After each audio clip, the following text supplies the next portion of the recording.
Amis sportifs, bonsoir, bonjour, quel que soit l'endroit du monde d'où vous nous recevez en ce moment. Soyez les bienvenus à l'antenne de l'Intelligent TV ainsi que sur, bien entendu, tous ceux qui nous reprennent à travers le monde, que ce soit en Europe, aux États-Unis, en Afrique, particulièrement au Congo-Brazzaville, au Cameroun, au Mali, au Niger, au Nigeria. Bref, merci d'être des nôtres.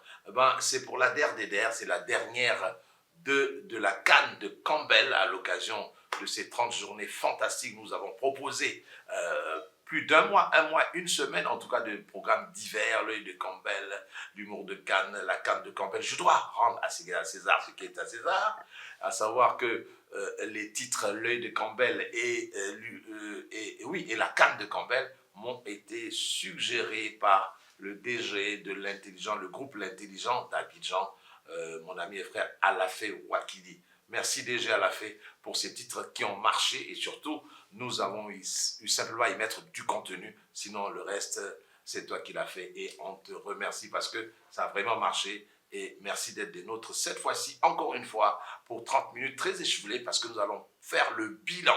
Alors là, le bilan, non seulement sportif, économique, mais aussi sociétal de cette 34e édition de la Coupe d'Afrique des Nations. Je ne suis pas seul. Pour ceux qui nous suivent en ce moment, vous verrez bien que à ma gauche, c'est-à-dire sur votre droite, il y a Sharafeddine Yasser qu'on a déjà reçu et que vous connaissez déjà. Mais quelqu'un se trouve à ma droite, à votre gauche. Vous posez bien des questions de qui il s'agit. Pour les amateurs de bon football, de certaines années, des bonnes années, de bonnes cuvées de l'ASEC Mimosa d'Abidjan, eh bien, il s'agit tout simplement de Brendu Jano. Brendu Jano qui va se présenter parce qu'il n'est plus ici en Côte d'Ivoire, vous ne le voyez plus. Il va nous dire où il est et tout ça. Merci à la CAN de Campbell. Oui. Déjà, merci de m'avoir invité sur votre plateau. Et je me présente, je suis Brendu Jano, ex-footballeur international. J'ai passé presque toute ma carrière à la SEC. Oui. Et avec plusieurs trophées. Oui, bien sûr. Voilà, comme la Coupe UEFA, oui. la Coupe nationale, la Coupe Fouet, et puis championnat ivoirien. Oui. Donc, après plusieurs années, presque en fin de carrière, je suis rentré en Angleterre où je vis. Aujourd'hui, ça me fait près de 30 ans que je vis en Angleterre. Donc voilà, je suis un Englishman, quoi. Englishman. Donc aujourd'hui, je suis là pour soutenir mes jeunes frères,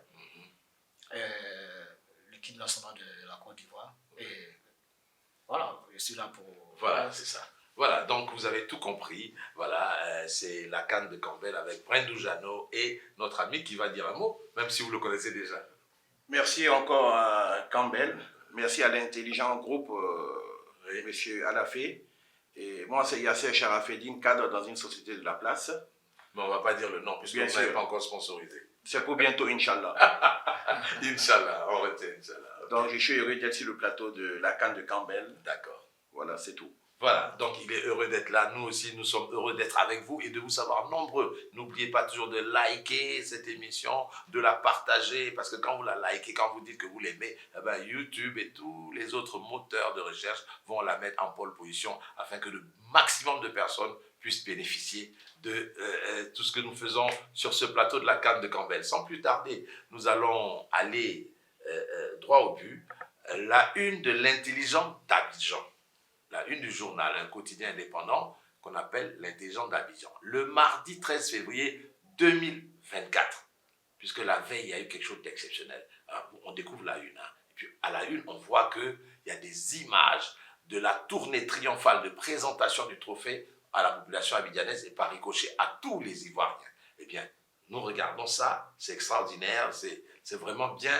Et nous revenons sur le plateau pour demander à Brendu Jano, lui qui, en 1992, n'eut, je crois, une blessure, aurait participé à cette aventure au Sénégal. Alors, en 1992, c'est un peu comme ça, il y a eu la tournée avec le président Félix Houphouët-Boigny, le président Alassane Ouattara étant déjà Premier ministre à cette époque, et le ministre des Sports, M. René Dibi. Et puis, en 2015 aussi. Alors, ces différentes ambiances, vous qui avez vécu ces trois ambiances-là, est-ce que vous pouvez nous dire qu'est-ce qui vous a le plus ému et en quoi, qu'est-ce que ça vous rappelle? Déjà, si la majorité de tous les Ivoiriens sont heureux. Oui. C'est le plus important pour nous, les footballeurs. Voilà, parce que ce qu'on cherche à faire, c'est de donner cette joie-là à la population.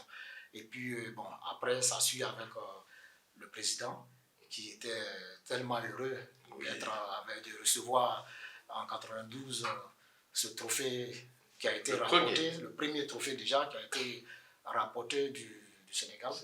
Ouais, donc, moi, je crois que c'est des souvenirs qui restent à vie. Bon, déjà, un footballeur, ça reste à vie. Donc, ben voilà. Donc, c'est sûr. Alors, Yasser, toi, bon, on peut se tutoyer, on est en train de d'accord. Donc, Yasser, toi qui as vécu les trois là aussi. En 92, oui. Moi j'étais à Dakar. Ah. J'étais à Dakar, assis derrière le ministre Dibi. Mais c'est pas vrai, mais toi tu es vénère, hein? Parce qu'on était tous à l'Omnes de Davou. Ah oui. Donc, on a vécu cette coupe-là dans les vestiaires. On a vécu cette coupe-là dans les tribunes. On a même embrassé la coupe. Et vraiment, c'était pathétique, surtout que c'était la première. Vous savez, comme on le dit, on ne peut pas oublier le premier bébé qui vient dans votre vie. Donc, cette coupe-là, elle est vraiment très importante pour moi parce que je l'ai vécue en immersion avec toute la délégation ivoirienne. 2015, j'étais à Malabo aussi pour la coupe et c'était extraordinaire parce qu'on sortait d'une finale perdue en 2012 et vraiment c'était extraordinaire. Le retour sur Abidjan était fantastique. 2023, ben c'est en 2024 qu'on a joué. J'y étais au stade avec mon ami et frère Brendou.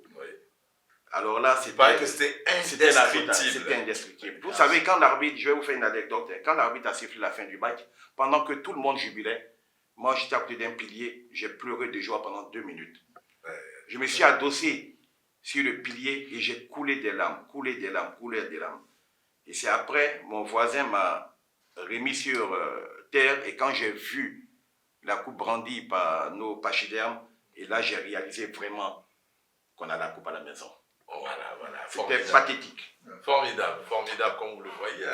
C'est pas souvent que ça arrive. Et quand ça arrive dans la vie d'un homme, mais ceux-là, ils sont chanceux parce que c'est arrivé 3 fois dans leur vie. Alors, j'espère que vous qui me regardez, vous nous donnerez vos commentaires aussi de comment vous avez éprouvé 1992, si vous l'avez vécu. Peut-être que vous avez 5 ans, 6 ans, 7 ans, 10 ans, peu importe. Mais comment vous avez vécu 2015 et surtout, comment vous vivez en ce moment, parce que ce n'est pas encore fini. La joie est encore dans le cœur. Et donc, nous sommes contents tous ensemble. Eh bien, nous allons faire le bilan maintenant. D'abord, pour Brendou Janot, quelle était la meilleure équipe? Moi, je pense que c'est l'Afrique du Sud. Qu'est-ce que vous en pensez durant cette Oui, effectivement, je suis entièrement d'accord avec toi. C'est l'Afrique du Sud parce que l'Afrique du Sud a montré qu'on pouvait représenter son pays avec les joueurs locaux. Et quand on regarde bien l'Afrique du Sud, presque tous les joueurs sont des locaux. Un peu comme en 92, la Côte d'Ivoire. Et on allait remporter. Donc moi je crois qu'au fait, il faut penser à ces jeunes qui sont dans notre championnat ici et peut-être encore développer pour que ces jeunes-là puissent encore évoluer. Oui, justement, parce qu'effectivement, Yasser, les joueurs locaux, l'Afrique du Sud, 20 joueurs qui évoluent dans le championnat sud-africain, et parmi les 20, 10 qui évoluent à Mamelodi Sundowns, qui est champion d'Afrique, et puis des clubs, et l'équipe du président de la CAF en même temps. Ça veut dire que, et le meilleur, on va y arriver, le meilleur gardien, c'est également qui évolue dans le championnat sud-africain. Même le gardien nigérian qui a damé le pion à celui qui est venu de l'Europe avec son jet privé et son cuisinier et tout ça, il évolue également dans les Chupa United. Donc ça veut dire que la Côte d'Ivoire doit regarder un peu ce côté-là et revenir aux fondamentaux. Évidemment, on a beaucoup de talent en Côte d'Ivoire. On a énormément de talent, mais qui ne durent pas dans notre championnat. Et c'est vraiment dommage. Mais comme vous l'avez dit, le travail en interne dans le championnat est très important. La preuve, l'Afrique du Sud, ils ont le meilleur gardien. Ils ont, pour moi, sur le plan technique, tactique, le fond de jeu, ils ont une très bonne équipe. ils savent comment se placer sur le terrain. Donc, il n'y a pas de tricherie en fait. Quand le travail est bien fait, on a des résultats. Oui, c'est ça. Quand le travail est bien fait, on a les résultats. Et quand on a les résultats, ça avance. D'où l'idée de développer le championnat des jeunes, pourquoi pas? Parce qu'aujourd'hui, on n'a pas de championnat national junior, ni cadet, ni même minime, alors que c'est possible de le faire. Ouais. Déjà faire des championnats au niveau des ligues régionales, et puis les champions vont se croiser en une ou deux poules, et puis on va voir. Ça leur donne vraiment beaucoup d'exercice, beaucoup d'expérience. Deuxièmement, je pense aussi qu'on avait des clubs puissants au niveau des régions. On avait le Sakamoto de Bondoukou, on avait l'Alliance de Bouaké, on avait Omnes de Dabo, on avait déjà la SEC Africa, on avait aussi des grands dirigeants au Stella Club, y compris au stade d'Abidjan avec Maître London Julien. Mais aujourd'hui, les monstres sacrés ne sont plus là. Qu'est-ce qu'il faut faire? Je pense qu'il faut revenir vraiment aux fondamentaux, faire en sorte que nous puissions avoir ces championnats-là, mais aussi que les jeunes qu'on forme dans les clubs, que les clubs ne soient pas des succursales de clubs européens.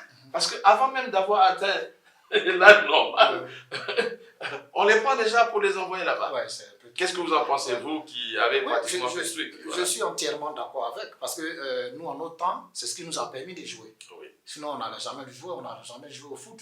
C'est ce qui nous a permis de jouer, parce que y avait ces championnats-là, un peu partout dans les quartiers, où les jeunes avaient l'opportunité de pouvoir s'exprimer. Et moi, je crois que l'objectif premier de la FIF, je crois qu'ils doivent penser à ça. Déjà, penser au championnat des jeunes, même si les cadets, c'est un peu plus tôt, mais les juniors, à partir des juniors, je crois qu'il faut penser penser à ce championnat-là. Oui. Ouais, parce qu'aujourd'hui, on ne voit plus de championnat. Il n'y a plus de championnat minime, cadet, junior, il n'y en a plus. Alors que c'est la relève du football. Il faut penser à ça. Moi, je crois qu'il faut penser à ça. D'accord. Alors, maintenant, nous allons passer toujours au niveau des bilans. Il y a eu des équipes qui, pour moi, ont été des tops, d'autres ont été des flops. Alors, pour toi? Oui, Campbell, je voulais ricocher un peu sur la question que vous avez dit. Même si on ne peut pas organiser des championnats juniors, cadets et minimes, on a des centres de formation. On peut organiser un championnat de centres de formation. Puisque aujourd'hui, c'est la mode. On crée un centre de formation et puis on vend directement le joueur, automatiquement. Donc, on peut créer un championnat de centre de formation. Et il s'avère que quand on a un centre de formation, on s'affilie directement pour jouer la D2 ou la D3. Ce n'est pas normal. La formation, c'est la formation. Le championnat, c'est le championnat. Donc, moi, mon souhait, c'est d'organiser un championnat de centre de formation. Ça n'existe pas que les gens s'affilient. Voilà. Donc, voilà un peu. Donc, moi, c'était pour ricocher un peu sur la question que vous avez posée à Brendo. Maintenant, revenons au top et au flop. Au top et au flop. 4e édition.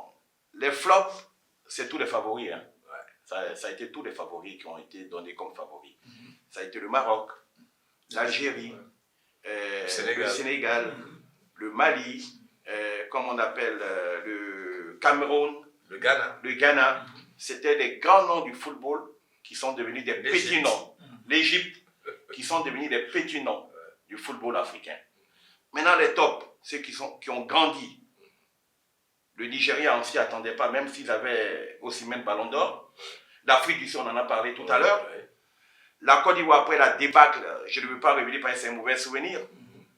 La Mauritanie, sa première partie, le Cap-Vert, la Guinée équatoriale, on peut pas l'Angola quand même. L'Angola, la RDC. Même le Mozambique. Mais si vous remarquez bien, le Caritas, il n'y a pas un ancien mondialiste. Il n'y a pas un, voilà. Donc, et moi, ça me fait plaisir de voir que le football africain évolue et toutes ces petites équipes, soi-disant minimes ou bien faibles, prennent le dessus sur les mondialistes. Maroc demi-finaliste, le Sénégal détenteur du titre, l'Algérie avant ça, et moi vraiment ça me fait plaisir. D'accord. C'est formidable. D'accord, maintenant on va parler des entraîneurs. Il y a eu d'abord, moi je pense qu'il y a eu de grands entraîneurs. L'entraîneur qui a fait gagner la CAN 2017 au Cameroun, qui était avec l'Afrique du Sud. Attends. Hugo Bross. Oui, c'est un boss. Il avait, pour nous en Côte d'Ivoire, on se moquait un peu trop de notre Gracé en disant il a 70 ans. Mais lui, il avait 71 ans. Mais voilà, il y a aussi un autre entraîneur, l'entraîneur du Nigeria, qui voulait absolument la coupe. C'est un Portugais ou quelque chose comme ça. Oui. Mais il y a eu aussi quelqu'un qui s'appelle... Attends, donnez-moi son nom. Faye Emers, bien sûr. Oui. C'est la surprise. Et il a eu, la CAF ne s'est pas trompé, meilleur entraîneur. Oui, oui. Et pourtant, meilleur entraîneur, il avait 3 matchs en moins. Oui. Et en moins, vraiment, moins, quoi. moins 5 ou moins 6. Bon. Ouais. Alors, qu'est-ce que vous pensez, Faye Emers? Vous savez, la dernière mission que nous avons faite ici, j'ai dit de faire confiance aux entraîneurs locaux. J'avais même donné des exemples. Oui. En 8e de finale sur 16 équipes, on avait 10 qui avaient des entraîneurs locaux. Le Sénégal, le Mali, la Guinée. Donc, pour moi, ce n'est pas une surprise. Faye, c'est un Ivoirien. Il a l'amour de ce maillot. Il a joué en plus. Il a joué. Il a l'amour de ce maillot-là. Donc, pour moi, je n'ai pas eu de surprise. Moi, je savais que lorsqu'on jouait les 8e de finale avec le Sénégal, je savais qu'on pouvait faire quelque chose. Parce que c'était pour nous une occasion de se faire pardonner. C'était pour nous une occasion de montrer au monde entier qu'on a une belle équipe. Il fallait vraiment, pour moi, pas de surprise qu'il soit élu meilleur entraîneur. Mais il faut rendre aussi à César ce qui est à César. Je ne veux pas remuer le bâton dans la plaie, mais rendons aussi hommage à Jean-Louis Gasset. Parce que, bien sûr, quoi qu'on dise, il a eu le courage de maintenir Adingra et étant blessé dans le groupe. Si c'était d'autres entraîneurs, il aurait remplacé ces 2 joueurs-là, qui ne seraient pas décisifs peut-être. Il faut le reconnaître, c'est lui qui a découvert Adingra, c'est lui qui a découvert Amani Lazare, le jeune de Oumé. Il a découvert beaucoup d'équipes, il a formé son commando. Qu'est-ce qui n'a pas marché? Nul ne le saura. Mais il faut rendre à César aussi ce qu'il y a à César. Moi, je dis aussi bravo à Gasset parce que grâce à lui, Adingra et Haller, qui étaient vraiment blessés, mais il les a maintenus dans le groupe, c'est eux qui ont fait la différence en demi-finale et en finale. Donc, en rendant à César ce qui est à César, moi je vais rendre à César aussi à ce qui est à César. Ça, il faut rendre au président de la FIF, M. Idriss Diallo, ce qui lui revient de droit. C'est vrai qu'après le match catastrophique Capharnaüm face à la Guinée équatoriale, il a reçu tous les noms d'oiseaux. Ils ont même dit de démissionner. Mais nous sommes dans un pays organisé. Il n'est pas venu par un coup d'État à la tête de la FIF. Il y a eu une assemblée générale extraordinaire, il y a eu des candidats, il y a eu des élections à Yamoussoukro, il a été élu. Donc, il faut respecter son mandat. Et il fallait attendre le terme.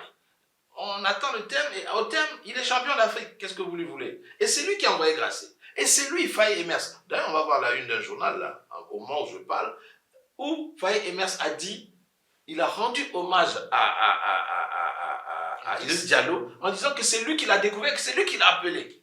Vous voyez? Des choses comme c'est une révélation. Donc, si lui, Idriss Diallo, n'avait pas appelé Grasset, n'avait pas mis en bas un entraîneur qui allait prendre la relève après, qui s'appelle Faye Emers, nous n'en serions pas là. Donc, quelque part, il faut que nous sachions raison garder. Ton avis là-dessus? Oui, je suis entièrement d'accord avec ce que vous venez de dire. Je suis entièrement d'accord avec nous deux, vous là, nous deux. Ouais, ce que vous avez dit, c'est tellement vrai. Il faut rendre hommage à ces personnes-là. Parce que déjà, le public ivoirien n'est pas facile. Ah oui. Tu en sais quelque chose? Tu as joué à la SEC au plus haut niveau. Moi, déjà, à 20 ans, on m'insultait de vieux joueurs. Parce que j'ai raté un but. Alors que c'est des choses qui arrivent. Donc, dans la faille, moi, je crois que, comme vous l'avez si bien dit, parce qu'il a été adjoint de Gasset. Donc, ça veut dire que quelque part, il a appris auprès de Gasset. Et c'est ce qu'il a appris auprès de Gasset, et après le limogeage de Gasset, qu'il a impliqué aux joueurs. Moi, je crois qu'au fait, peut-être qu'il y a eu cet engouement de motiver ces joueurs. Parce qu'aujourd'hui, quand vous remarquez, presque toutes les équipes se valent. Toutes les équipes. Que ce soit même en Europe, que ce soit même en Afrique. Mais dans ton championnat là-bas en Angleterre, le dernier peut battre le premier. Et voilà, c'est ça. Et tranquille. C'est ce que vous dites. Oui. Le dernier même peut gagner le premier. Oui. Donc, c'est un championnat qui est à 100 à l'heure. Donc, quand c'est comme ça, là, bon, voilà, aujourd'hui, c'est ce qui est... Et puis la CAN, c'était comme ça. La CAN, c'était un championnat. La CAN, c'était comme ça. Donc, c'est un peu ça. Donc, il faut vraiment tirer chapeau à Faye. Parce que moi, depuis le début, c'est ce que je le dis. Parce qu'il a su donner la force à ces jeunes-là. Et aujourd'hui, le foot de nos jours, je crois que, comme je le disais tout à l'heure, tout le monde au même niveau. Donc, c'est celui qui va donner la force à ses joueurs, celui qui va savoir parler à ses joueurs, la communication, c'est ce qui va payer. Et je crois que c'est ce qui a fait que Faye a réussi. Bon, en anglais, on dit le fighting spirit. Des fois, on dit aussi le mindset.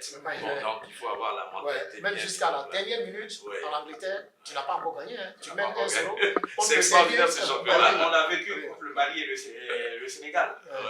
C'est ça. Donc, désormais, il y a ce fighting spirit qui va continuer. Maintenant, je vais vous proposer de regarder extrait du journal télévisé le 20h de la RTI, la télévision mère en Côte d'Ivoire.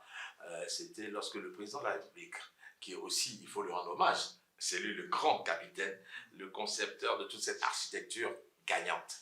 Eh bien, on va l'écouter. Il rend hommage aux footballeurs ivoiriens, pas qu'hier, mais au peuple de Côte d'Ivoire.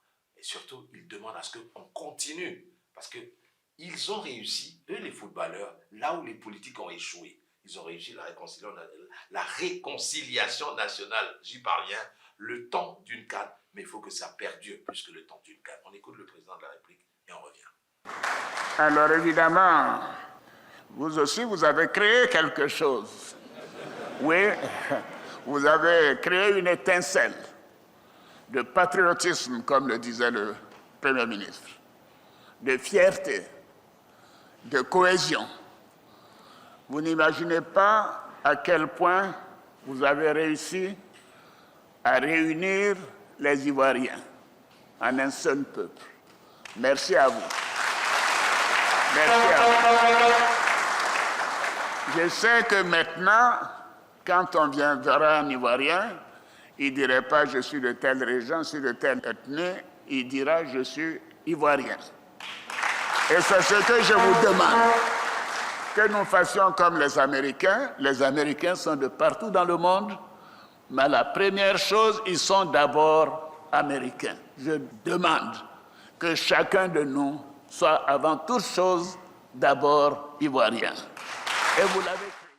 Bon, voilà, vous avez tous écouté le président de la République, il s'exprime en ces termes, à savoir qu'on doit continuer l'unité et que les footballeurs ont su créer l'unité. Lui aussi, il a rendu hommage non seulement à Faye, il lui a demandé de se lever, il a rendu également hommage au président Idriss Diallo. Bon, tout ça, c'est bien, mais le plus important, c'est quand il demande aux Ivoiriens de continuer à être ensemble. Alors moi, vraiment, je voudrais vous entendre sur ça. Qui prend la parole? Ok. Depuis Houphouët-Boigny, on sait que la fraternité, l'union fait la force. Et aujourd'hui, comme vous l'avez dit, comme le président Alassane Ouattara l'a dit, son Excellence, c'est un facteur d'unité. Donc, il faudrait que cette canne prenne le dessus sur la politique.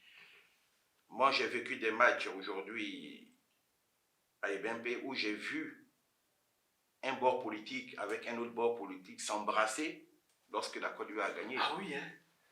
Non, pourquoi tu ne vas pas envoyer ces images-là? Donc, vous voyez, c'est des images... Comme ça, le jour, on va faire le VAR de ça. Le jour, ils vont bombarder, on dit, hey, AFMP, là, voilà ça. Hein. Même, vous savez... Même pour ne pas te couper la parole, même Blé Goudé qui était avec nous. Oui. Ouais.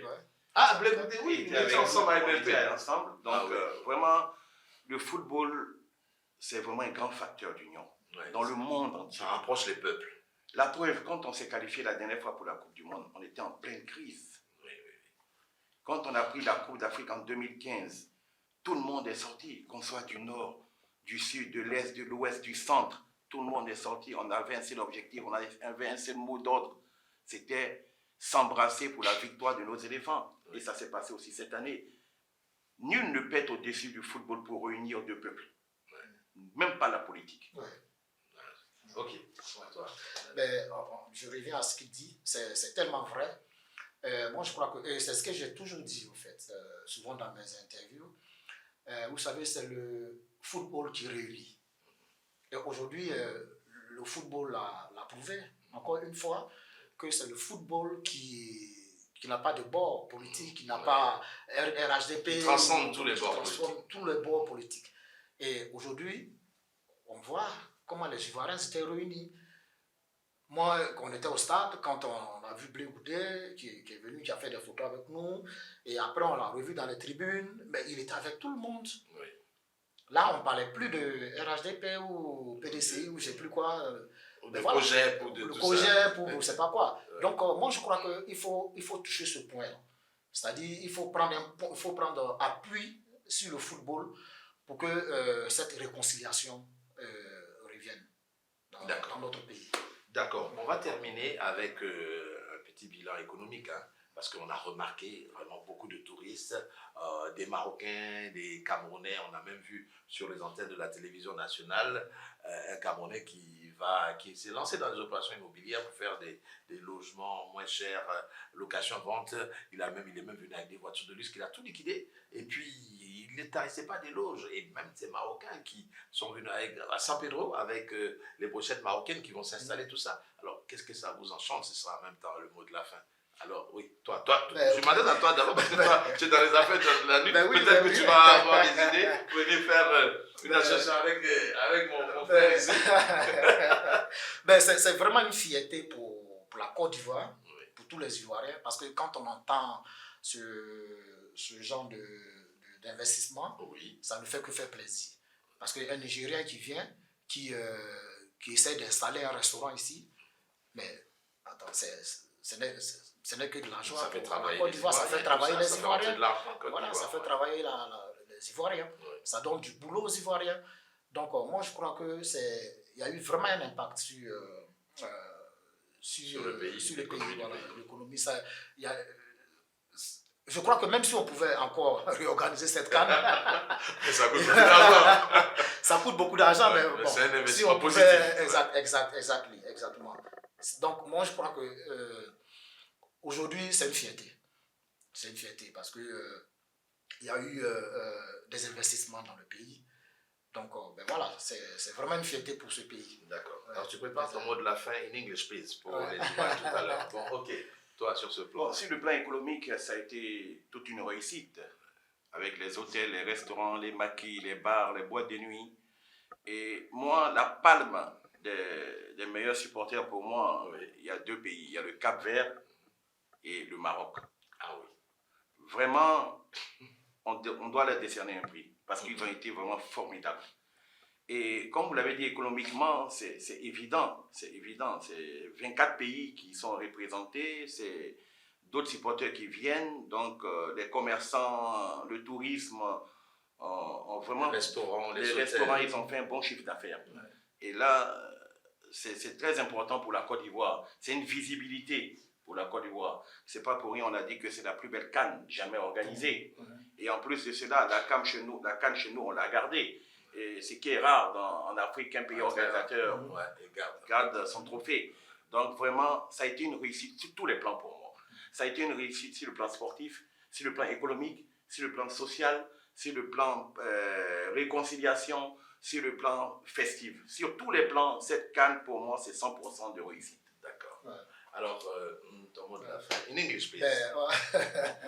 Look at the camera right there. Okay. I'm very happy, to be here and say thank you to you. Yeah, and, you're welcome. Yeah, thank you to all Ivorian population, and thank you to the President, Mr. Ouattara. Yeah. So we win the cup, so now we are going to enjoy. We still enjoy. Yeah.